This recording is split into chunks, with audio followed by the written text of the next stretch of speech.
Bonjour, je suis Youssouf Maïga, je viens de la Côte d'Ivoire et je suis en service civique en France ici, au lycée agricole de Vire. Comme mission, j'exerce à la ferme.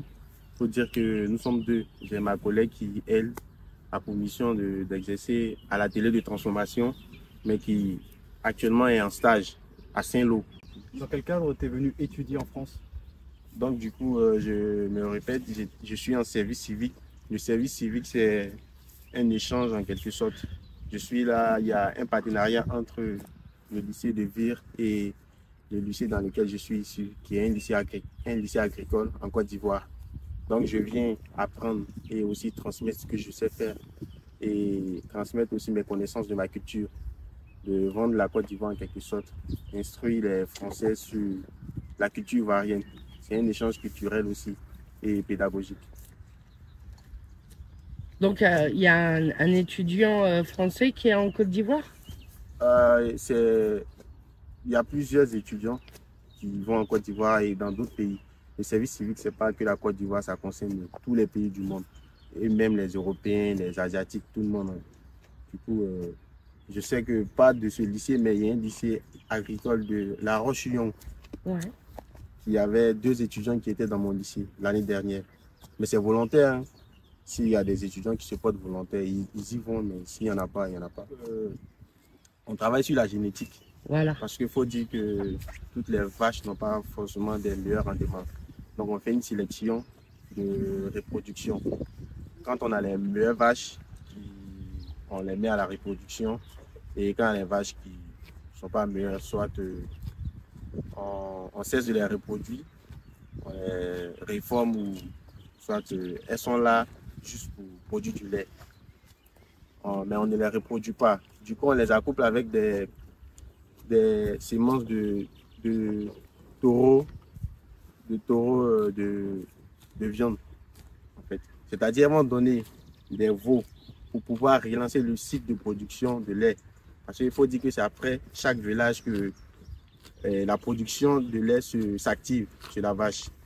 Du coup, on met des semences de taureaux pour qu'elle puisse relancer son cycle de production de lait. Mais elle ne va pas donner un veau qui est issu de ses gènes, en fait. Vu qu'elle est moins bonne, elle a des soucis, peut-être en pâte ou des mammites, elle a beaucoup de problèmes. Du coup, on évite ce genre de vaches. Quelle quantité de lait produit une vache par jour? Pour les normandes, nous sommes en moyenne à 20 litres, 20 kilos par jour. Et pour les noirs, nous sommes à 35 kilos par jour, en moyenne. Là, nous sommes dans les niches. Les niches, c'est ici que commence tout le cycle de vie de la vache. Après naissance, le même jour, on sépare le petit de sa mère. Voilà. On les met dans les niches individuelles et le petit, ils ont 14 jours à passer ici. Voilà. Du coup, pendant les 14 jours, dans la première semaine, pendant 6 jours, on lui donne le colostrum, qui est le premier lait de la mère. Le colostrum, c'est un lait qui est très riche, qui contient tous les minéraux, nutriments qu'il faut pour les défenses immunitaires du petit veau et aussi des éléments nutritifs pour sa bonne croissance. Et après les 6 jours de colostrum, on passe à la poudre de lait. On lui donne la poudre de lait et après les 6 jours, il va aller en cage dans la nurserie qu'on va voir tout de suite.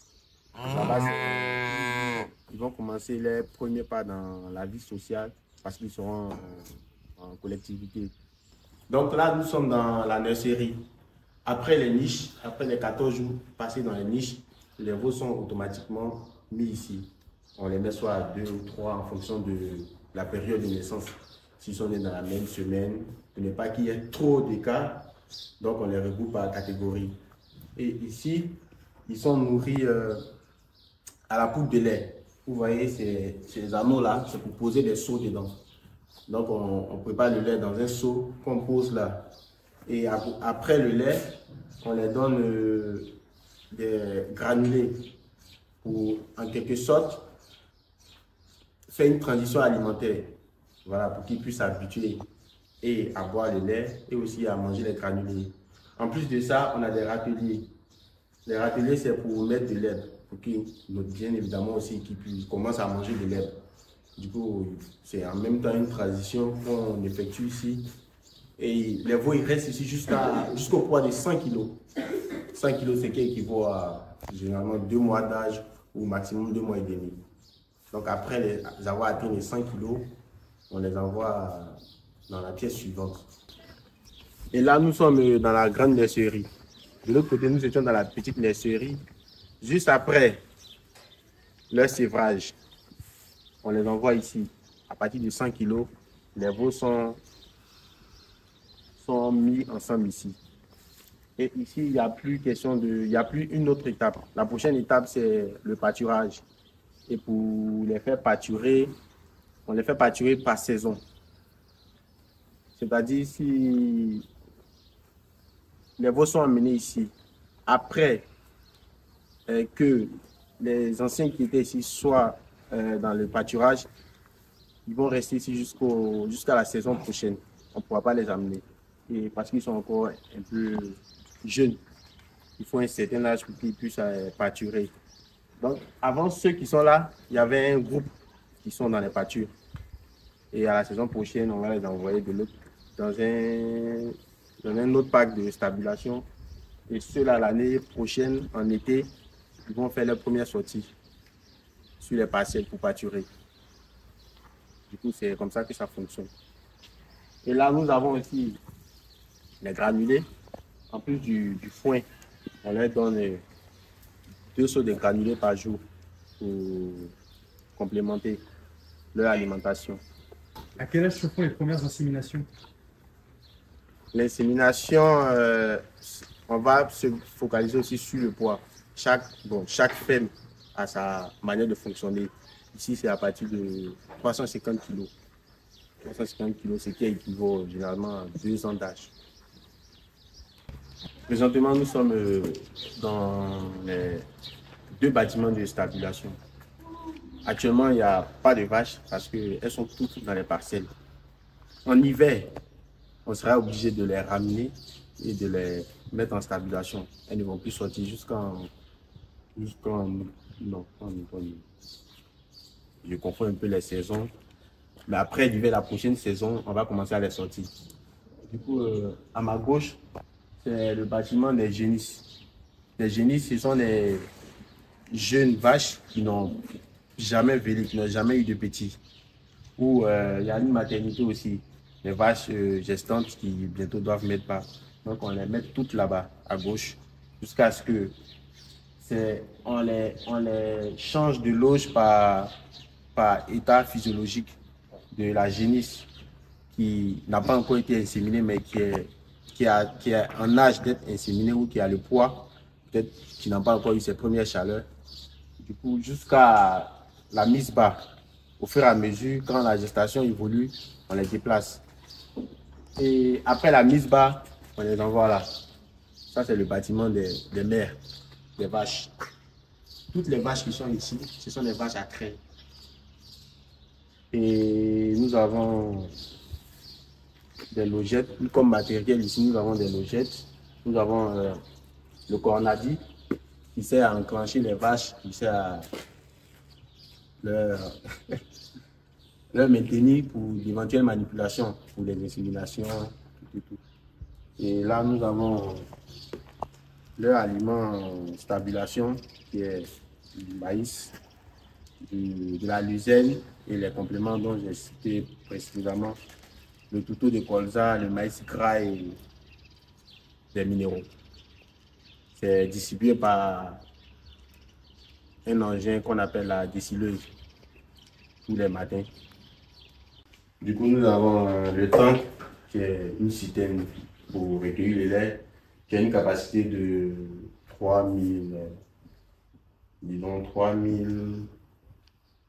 400 litres. Et tous les 2 jours, le lait il est récupéré. Tous les 2 jours, le lait est récupéré par une coopérative agréable qui récupère le lait. Et on va voir la salle de traite. c'est ici que toutes nos vaches sont traites 2 fois par jour, le matin et le soir. Et nous sommes en 2 fois 5, c'est-à-dire quand on les traite, il y a 5 vaches à ma droite, il y a 5 vaches à ma gauche. On les branche, on les nettoie, on les branche au fur et à mesure jusqu'à ce qu'on traite les 70 vaches. Et nous avons aussi des bidons pour pouvoir isoler certains laits. Si par exemple la vache elle a une mamite ou elle est sous traitement, donc pour ne pas que le lait se mélange aux autres, on utilise les bidons pour recueillir ce lait-là. Et aussi pour le colostrum, pour la vache qui vient de mettre bas, on utilise le bidon pour recueillir le colostrum et pour pouvoir abreuver le veau. Et on lave toutes les mamelles. Après les avoir lavées, maintenant on les branche. Après, une fois qu'elle est traite, on utilise ce produit-là. C'est un produit pour éviter d'éventuelles pénétrations des micro-organismes dans les mamelles. Ça protège la vache. Le système il est semi-automatique.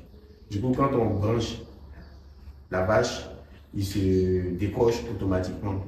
Une fois qu'elle n'a plus de lait, ça se décroche tout seul.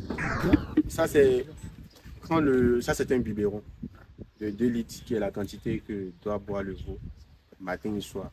Dans la niche, quand le veau, on le met dans la niche, on lui fait 1-2 buvées avec ça pour qu'il puisse s'habituer à la tétine. Donc on attrape et on lui donne. Une fois qu'on constate qu'il boit très bien, on passe au saut-tétine. Il a se fatiguer. On accroche sur la niche et il boit tout seul.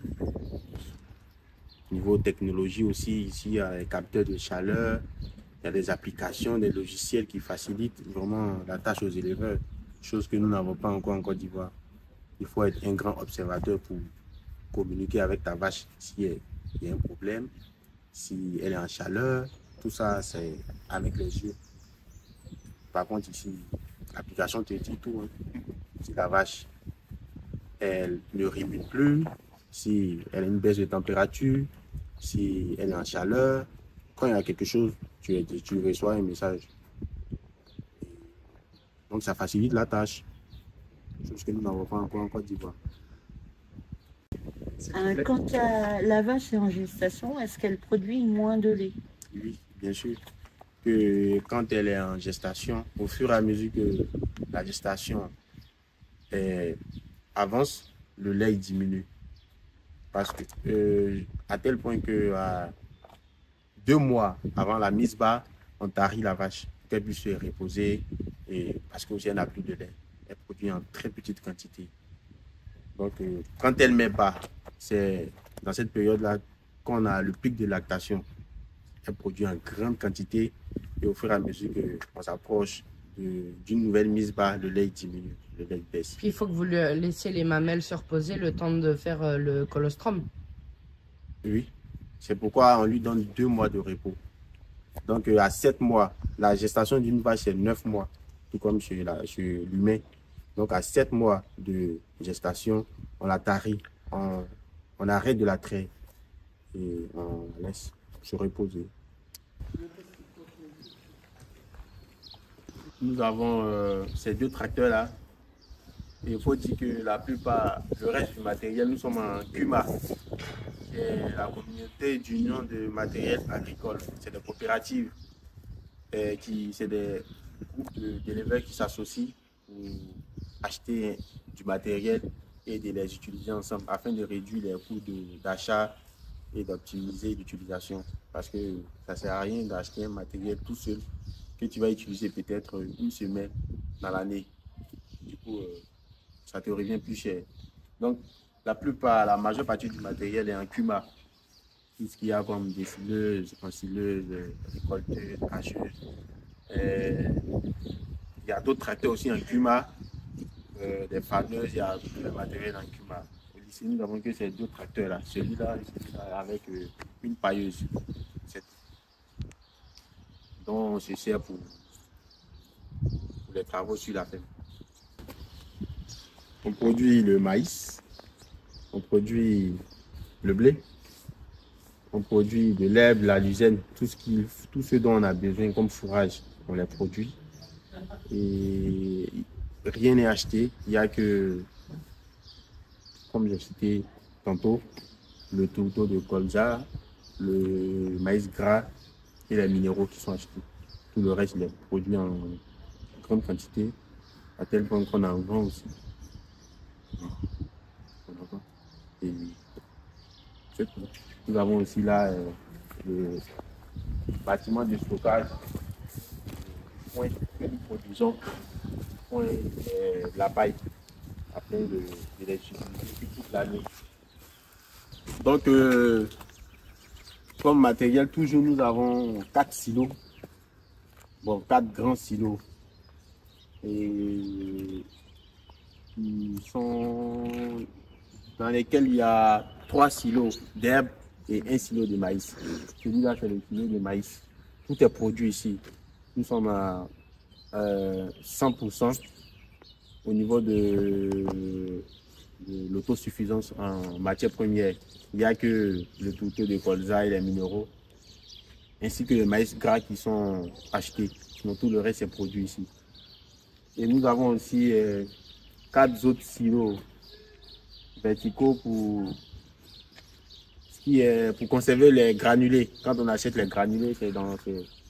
Vous voyez, il y en a 2 ici et il y a 2 autres là-bas. Il y a 2 autres de l'autre côté. C'est dans ces silos-là qu'on stocke les granulés, c'est tout. Du coup, nous avons aussi de l'enrubanage ici. C'est principalement de la luzerne. Voilà, que nous stockons en enrubanage parce que l'herbe, c'est dans les grands silos, pardon. Et nous avons aussi, qui est tout nouveau, qui est une première sur la ferme, le silo en goudin. Voilà, c'est aussi de l'ensilage. Expérimental, on en a fait parce qu'il y avait aussi assez d'herbe cette année, donc on en a stocké, vu que tous les autres silos sont pleins. Là, nous avons notre force à lisier. Voilà, tout le lisier il est stocké ici, et après on le récupère pour les pendre dans les champs, dans nos cultures, pour améliorer la qualité du sol. Nous avons le sac de contention. C'est ici que nous contentionnons, c'est-à-dire immobiliser les vaches pour les manipuler.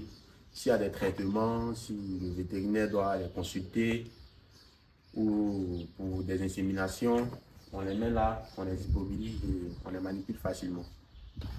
C'est ici que nous stockons tout le fumier qui est aussi plus tard utilisé pour enrichir le sol.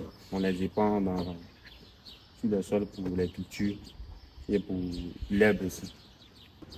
Alors, ton parcours, pourquoi tu as été choisi? Parce que toi, tu avais envie, mais il y a des raisons particulières? Oui, parce que d'abord, j'ai postulé, j'étais volontaire, je voulais venir ici. Ça a été, il y a eu une présélection qui a été faite au niveau du lycée.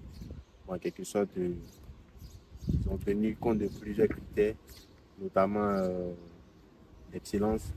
Et après la présélection, il y a eu la sélection définitive qui s'est faite par visioconférence avec les responsables de ce lycée. Donc, on a eu un entretien et ils ont choisi les profils qui correspondaient les mieux. Voilà. Parce que chacun avait ses projets, ce sur quoi il avait envie de travailler. S'ils avaient des besoins, la ferme, la transformation, donc ils ont pris les profils qui correspondaient les mieux. Quand tu vas retourner dans ton pays, ça va apporter, tu vas avoir des connaissances assez grandes. Et est-ce que tu crois que tu vas pouvoir changer des choses? Bien sûr que oui. Bien sûr que oui. Il faut dire que je suis vraiment très heureux d'avoir effectué mon service ici parce que j'ai appris énormément de choses. Quand j'arrivais ici, bon, c'était une première pour moi de prendre contact avec les vaches. C'est vrai que je suis ici, il y a un lycée agricole, mais on n'a pas de vaches dans ce lycée. On n'a fait que la théorie. Et c'est des viandes. Donc c'est la toute première pour moi de prendre contact avec les vaches et en même temps de découvrir beaucoup de choses, toute la technologie que j'ai vue sur les inséminations, les tracteurs. C'est la première fois pour pour moi de conduire un tracteur, ça a été ici, les vaches, les inséminations. J'ai appris aussi, j'ai pris connaissance de comment produire et conserver du fourrage. Voilà, sous forme d'ensilage, de foin. C'est des choses qu'on n'a pas forcément chez nous. Et même si on connaît l'existence de ces techniques-là, mais on n'a pas le matériel qu'il faut. Parce qu'il n'y a pratiquement pas de tracteur. Tout se fait à la main. Et vu qu'il y a une disponibilité aussi d'herbe toute l'année, donc les animaux pâturent, ils pâturent et ils pâturent. Du coup, ça m'a vraiment enrichi. Ça m'a vraiment enrichi. Le mode de vie des Français, le savoir-faire, l'hospitalité. J'ai vraiment appris le climat, ces changements. Et quand je vais retourner, en tout cas, je compte mettre en application tout ce que j'ai appris ici pour partager si possible avec d'autres personnes. Voilà. Si j'arrivais, je suis tombé amoureux des vaches. Donc, je compte avoir une exploitation laitière en Côte d'Ivoire qui sera beaucoup avantageuse vu que presque tout le lait il est importé d'ici d'Europe. Donc, pour aussi contribuer à l'autonomie alimentaire de mon pays. Je compte, mais tout de suite, ça ne sera pas possible parce que ça demande d'énormes coûts financiers et aussi niveau compétences, ce n'est pas encore suffisant. Voilà. Il faut encore beaucoup de paramètres, il faut maîtriser beaucoup d'autres paramètres. Mais avec le temps, je pense que ça va se faire. Merci.